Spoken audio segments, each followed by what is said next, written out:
Senhora Presidenta Ana Amélia, a quem cumprimento na manhã de hoje, Presidenta eventual dos nossos trabalhos, senhores senadores, no decorrer de um longo e alentado percurso civilizatório, a humanidade tem percorrido, realizado grandes e excepcionais conquistas. Ainda assim, permanece vulnerável a fenômenos meteorológicos cíclicos e de rara inclemência. São ocorrências que, embora nos perseguem em situações de absoluta surpresa, impõem dor, sofrimento a coletividades inteiras, pela extensão e intensidade dos efeitos que produzem.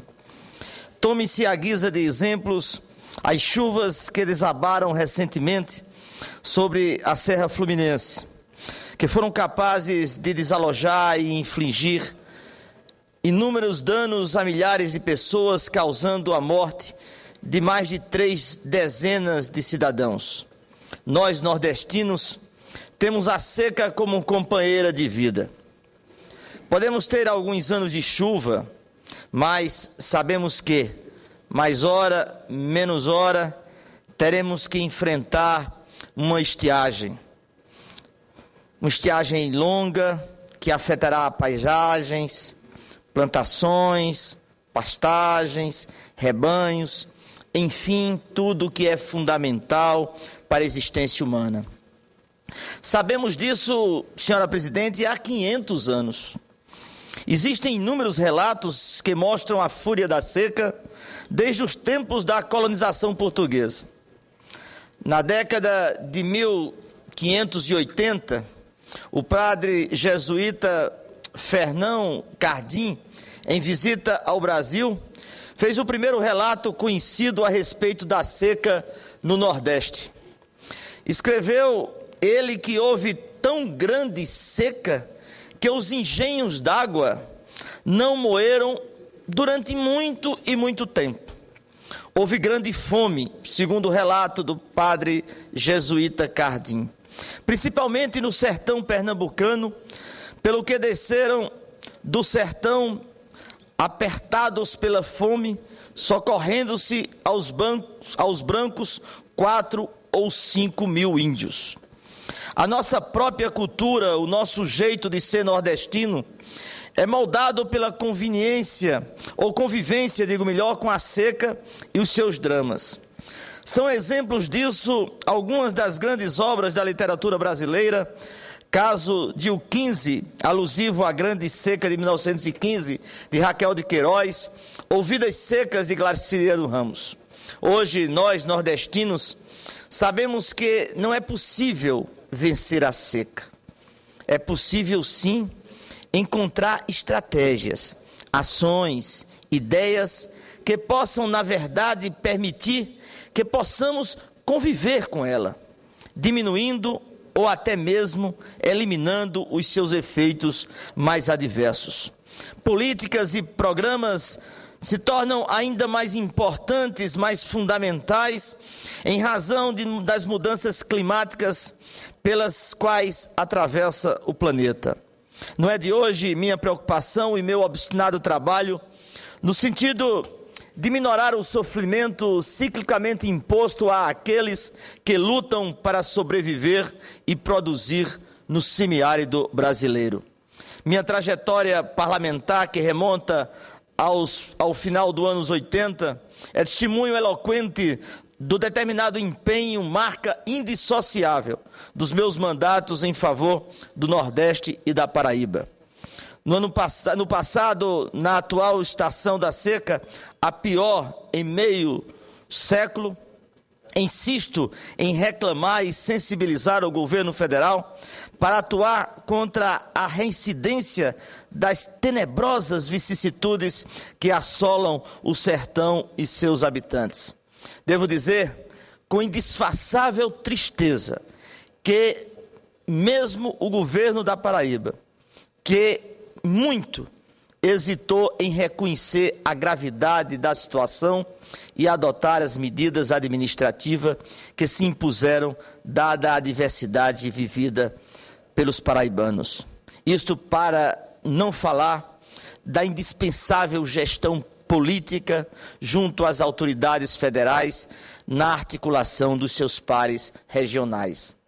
A circular conjugação de incompetência e descaso de sucessivas burocracias estaduais e federais impõe perdas terríveis aos indivíduos e à sociedade brasileira como um todo. Editorial do jornal O Globo, da sexta-feira, 5 de abril, mostra a infeliz trajetória da inabilidade burocrática entre nós.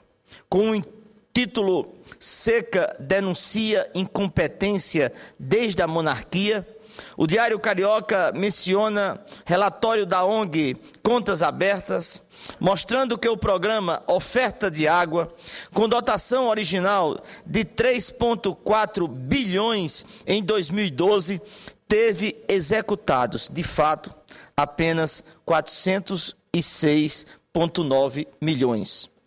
Vê-se historicamente que muitas das adversidades enfrentadas pelos brasileiros decorrem não da falta de recursos materiais, mas da escassez de inteligência, racionalidade, boa vontade, compromisso político de segmentos expressivos do Estado.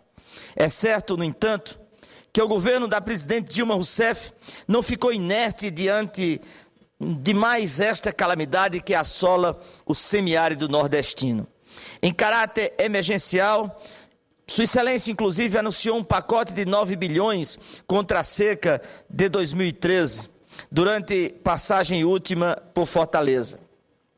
Em boa hora, o pacote governamental prevê a extensão até o final deste ano dos programas Garantia Safra e Bolsa Estiagem, nos moldes previstos pela medida provisória 610 de 2013, já em vigor, que trata de ressarcir perdas ainda do ano passado.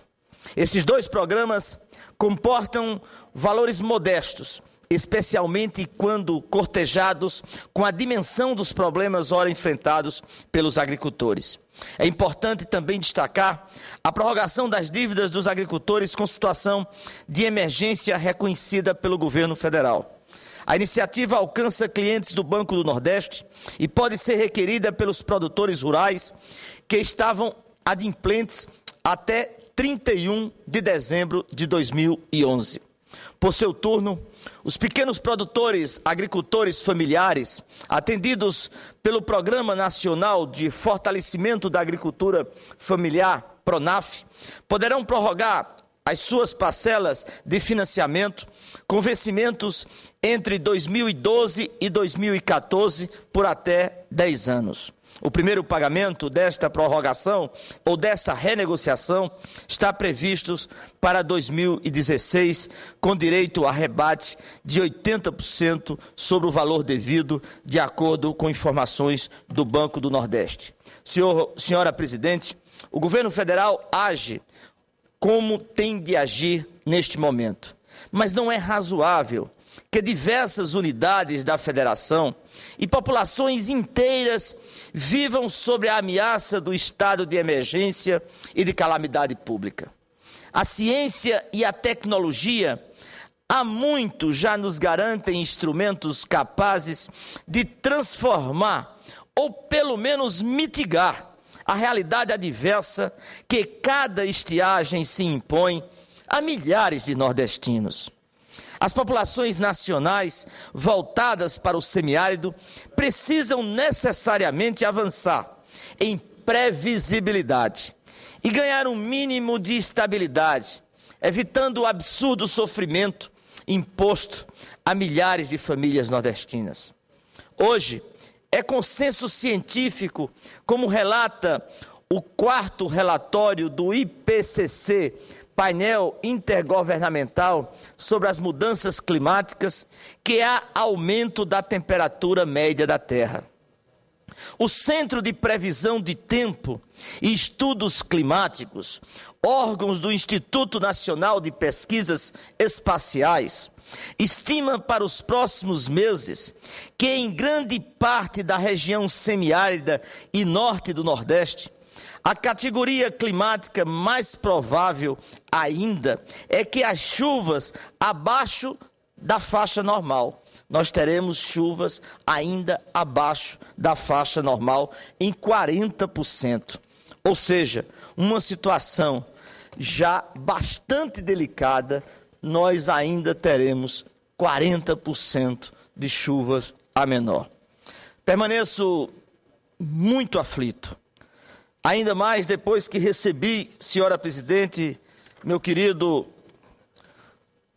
conterrâneo nordestino de sofrimento, governador Wellington Dias, colega senador, um relatório da Assembleia Legislativa do meu estado e do Ministério Público da Paraíba, informando acerca de um evento em que reuniu no dia 22 de março de 2013, em sessão especial, no auditório da Federação das Indústrias, em Campina Grande, mais de 500 participantes. Evento esse comemorativo ao 21º ano do Dia Mundial da Água. Prefeitos, deputados, vereadores, professores, estudantes. E o relatório subscrito pelo presidente Ricardo Marcelo e pelo Procurador-Geral de Justiça Oswaldo Trigueiro do Vale Filho, mostra sua real preocupação com relação à possibilidade de colapso no abastecimento d'água, que atinge ou poderá atingir cerca de 1 milhão de pessoas atendidas pelo açude Epitácio Pessoa, que Vossa Excelência conhece muito bem, que atende a Campina Grande e toda a região do Planalto ou compartimento da Borborema.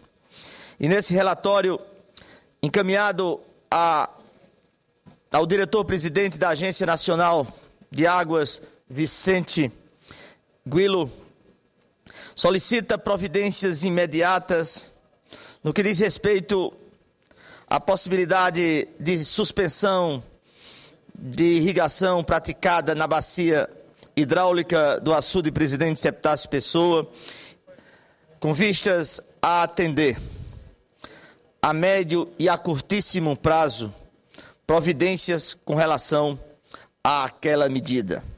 Eu estou encaminhando esse relatório para a Agência Nacional de Águas, pedindo que seja dado a imediata providência, porque nós não podemos ter que conviver com o quadro que já vivíamos quando, em 1997, se repetiu uma sequência de fatos que nos levou a igual racionamento. São estudos feitos, o reservatório construído pelo DENOX possui uma capacidade de 411 milhões de metros cúbicos d'água, estando atualmente com 54% do seu volume, segundo dados da Agência Executiva de Gestão de Águas na Paraíba. O estudo realizado pela Universidade Federal de Campina Grande e apresentado durante o evento, a falta de equilíbrio entre a demanda e a oferta d'água ameaça provocar um colapso no açude Epitácio Pessoa, situado em Boqueirão, no agreste paraibano. Conforme pesquisa da UFCG, o consumo da água do açude é bem superior à sua disponibilidade, viabilizando, assim, uma situação de possível racionamento no abastecimento até o fim deste ano, e um colapso a partir de 2014. É um relatório extremamente grave que eu uso a tribuna, senador Wellington Dias, para pedir providências à Agência Nacional de Águas. Ouço Vossa Excelência que tem tido uma destacada posição neste assunto que envolve todos nós. Vossa Excelência tem sido um permanente senador não apenas para o Piauí, comprometido que é pelas causas do seu estado, mas para o Nordeste.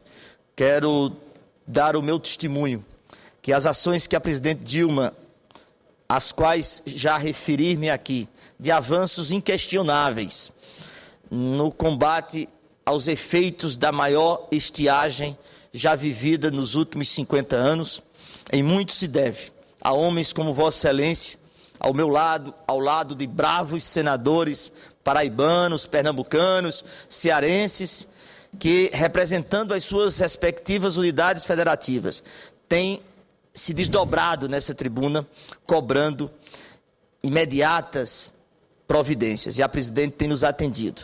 Mas a seca parece falar mais alto. O quadro que trago do açude Epitácio Pessoa é alarmante.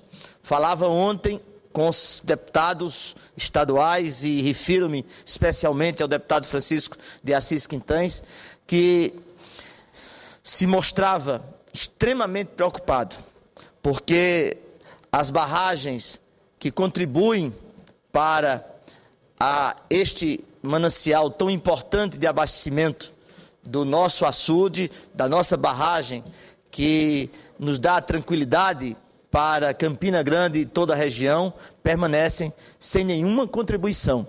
E isso faz com que os 54% que nós temos hoje já não são mais 54%, exatamente pela demanda de aproveitamento que é diária e permanente. Mas ouço Vossa Excelência. Eu que parabenizo Vossa Excelência e, da mesma forma, eu quero aqui manifestar também minha solidariedade, como Vossa Excelência fez, ao povo do Rio de Janeiro, de outras regiões do Brasil, de forma especial da Paraíba. Eu conheço lá o Epitácio Pessoa e é realmente um reservatório vital, né, a terra do Vital do Rego, talvez seu nome seja por isso, é exatamente por conta dessa importante fonte de abastecimento. Vejam, lá em Fortaleza, a presidente anunciou exatamente isso, a necessidade do monitoramento, porque nós estamos num período em que em muitas regiões, né, os reservatórios baixaram muito, as chuvas estão sendo incapazes de recompor e, o mais grave também, os lençóis freáticos, né, ou seja, em muitas regiões onde tinha o abastecimento ali com um poço tubular, aquele poço tubular já não alcança mais o lençol freático.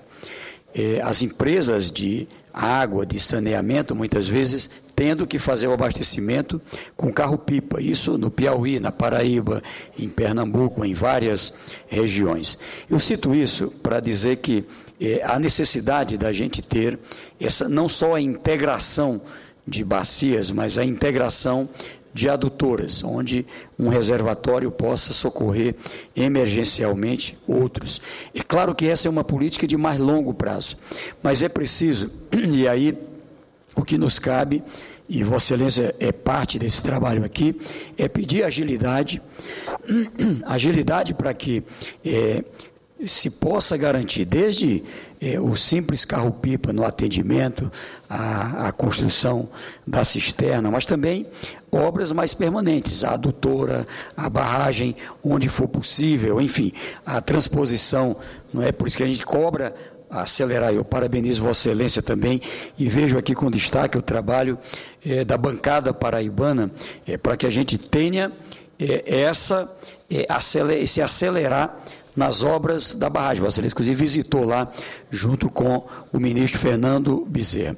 E eu quero aqui me somar a Vossa Excelência nessa luta, acrescentando um ponto. É possível conviver com o semiárido, é possível, isso está demonstrado. Já tem várias regiões do semiárido que não se vive o mesmo drama de outras. Então, por essa razão, eu acho que é preciso trabalhar com plantas e animais que convivem bem com o semiárido. O nosso bode, por exemplo, o caprino, ele convive bem. Numa seca como essa, estão tudo gordinho, tá certo?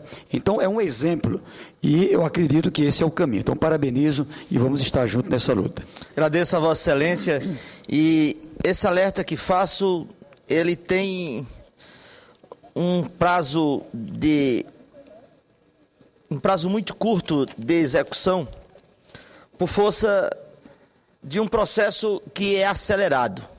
Nós estamos com ações que são emergenciais e outras são estruturantes. Na próxima quinta-feira, haveremos de visitar o eixo leste, exatamente um eixo que atende a barragem Epitácio Pessoa. Estaremos com o senador Humberto Costa, o senador Cícero Luceno, o senador Cássio Cunha Lima, o ministro Fernando Bezerra, visitando toda a região e o eixo leste nas obras de transposição do Rio São Francisco, no dia 19 de abril. A nossa comitiva sairá da cidade de Paulo Afonso e visitará toda a transposição até a cidade de Monteiro. Mas essa obra tem uma previsão para ser inaugurada, segundo oficialmente o Ministério e o Governo Federal, em 2015. Então, entre 2013 a 2015, nós temos que ter ações imediatas, ações que possam fazer com que esse colapso não aconteça. E são essas que Vossa Excelência, como eu, precisam dar respostas a esse povo do semiárido, que tem, efetivamente, razões sobradas pelo sofrimento de buscar soluções. Por isso que este bravo povo piauiense, paraibano e nordestino se sente representado no Senado por uma bancada que não haverá de se cansar em cobrar efetivas soluções para esse problema. Nós estamos encaminhando e já durante a semana vindoura estarei pessoalmente na Agência Nacional de Águas cobrando as devidas soluções. Agradeço a Vossa Excelência, senhora presidente. Cumprimento o senador Vital do Rego e voltando ao tema relacionado à seca da sua região, toda a bancada do Nordeste, eu queria fazer justiça, tem lembrado da necessidade urgente de fazer. O senador Wellington, o senador Vital, todos os senadores, da Bahia até o Piauí, Maranhão, Alagoas, Sergipe, todos têm reafirmado. E é urgente essa atenção que a bancada tem dado à região que está sofrendo uma das piores secas dos últimos tempos. Aqui o senador Ciro Nogueira, nosso novo presidente, exatamente, do nosso partido, e membro da mesa do Senado, mas toda a bancada ressalte-se e é elogiável porque está defendendo os interesses da região. Então, cumprimentos a Vossa Excelência.